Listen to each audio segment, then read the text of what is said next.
இந்த நல்ல வேலைக்கை கர்த்தரை ஸ்தோத்திரிக்கிறேன். நான் சிறு சாட்சியம் சொல்கிறேன்.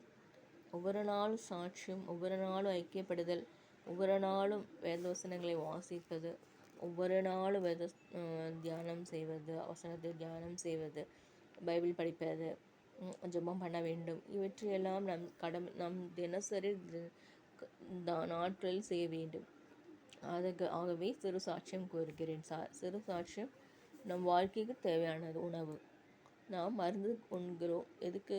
நம்ம சரீரத்திற்கான ஹெல்த்துக்காக. அதே போல் ஆவிக்குரிய மன்னா சாட்சியம். அநேகர் முன்னம்பாக சொல்ல முடியலனாலும் இப்படி தான் ஆண்டவர் சொல்கிறார். கர்த்தர் என்னை மட்டுமாய் காத்து கொண்டார்.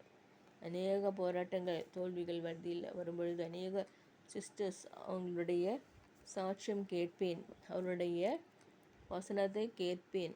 தினசரி மன்னா, தினசரி வசனம், வேர்ஸ் ஆஃப் த டே, இதெல்லாம் நான் கேட்பேன்.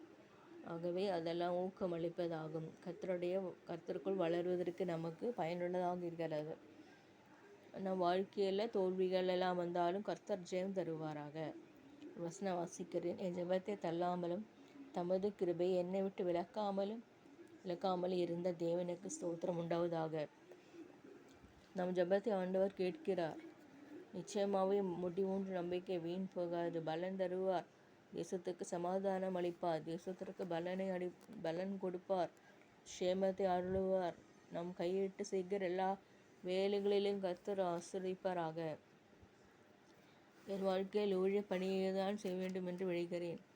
ஆனால் அதுக்கு பேக் சைட் சில வேலையில் வரும். ஆனால் ஆண்டவர் அவற்றையும் மாற்றி போடுகிறார். சில வேளைகளில் நாம் ஆண்டவருடைய வசனத்தை கேட்கிறோம், அது செவி கொடுக்காமல் போய்விடுகிறோம். அவ்வாறாக இல்லாமல் இயேசுவானவரை தியானிக்க நாம் ஊழியம் செய்ய வேண்டும். ஊழிய பாதையில் ஆண்டவர் நடத்துகிறார்னா அதுதான் ஆண்டவருடைய சித்தம். நான் அநேகருக்கு ஆண்டவரை பற்றி சொல்கிறேன். அது அநேகருக்கு பிரயோஜனமாக இருக்கிறதே நான் காண்கிறேன்.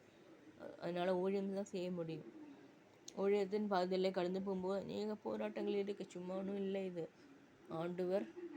ஆண்டவருடைய பணியை நம்ம செய்யும் பொழுது கர்த்தர் பலப்படுத்துகிறார், கர்த்தர் ஊக்குவிக்கிறார், கர்த்தர் திடப்படுத்துகிறார், கர்த்தர் நடத்துகிறார். ஆகவே அவருடைய வாசல்கள் திறந்த வாசல். நம்ம அநேக வாசல்களை தட்டுகிறோம், ஆனால் ஏதாவது திறக்கிறதா? இந்த ஆண்டவருடைய ப்ரீச்சிங் கோஸ்பல் பண்ணுங்களேன், கர்த்தர் அதிசயமாக நடத்துவார். பைபிள் வாங்கி வைங்க, பாட்டு புத்தகம் வாங்கி வைங்க. அநேக நல்ல நிலத்தில் வீழ்கிற வித்து எப்படி பலன் தரும்? 30, 60, 100 மேனியாக. அவ்வாறாக நாம் பெற்றுக்கொள்ள கடமைப்பட்டிருக்கிறோம். இந்த நாளில் கர்த்தர் சுவிசேஷத்தை சொல்கிறேன்.